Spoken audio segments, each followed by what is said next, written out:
সমগ্র বাংলাদেশের জনমানুষকে সাথে নিয়ে এই দেশের গণতন্ত্রকে একটা শক্তিশালী ভিত্তির উপরে দাঁড় করাতে হবে।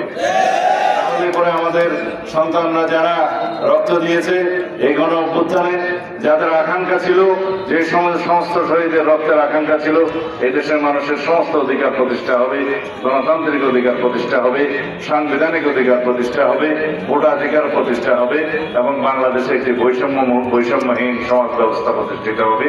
সেই সমস্ত শহীদের রক্তের আকাঙ্ক্ষাকে আমাদের বাস্তবায়ন করতে হবে, পূরণ করতে হবে। এই আমাদের অঙ্গীকার। এটা বেগম উপজেলার গণতন্ত্রের ঠিকানা।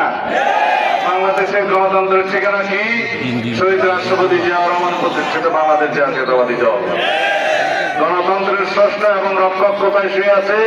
জিয়া উদ্যানে। যিনি বেঁচে আছেন গণতন্ত্র রক্ষা করার জন্য, তিনি কে? খালেদা জিয়া। যিনি ফেসিবাদ বিরোধী গণতান্ত্রিক আন্দোলনে নেতৃত্ব দিয়ে এই দেশকে ফেসিবাদ মুক্ত করেছে, গণতন্ত্র প্রতিষ্ঠা করেছে, তিনি কে? ঠিক আছে, সবাইকে ঐক্যবদ্ধ থাকতে হবে, মানুষের কল্যাণে কাজ করতে হবে।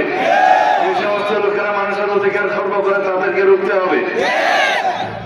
আসসালামু আলাইকুম রহমতুল্লাহ। খোদা হাফেজ। বাংলাদেশ জিন্দাবাদ। বাংলাদেশ জাতীয়তাবাদী দল জিন্দাবাদ। শহীদ জিয়া মরহুম জিন্দাবাদ।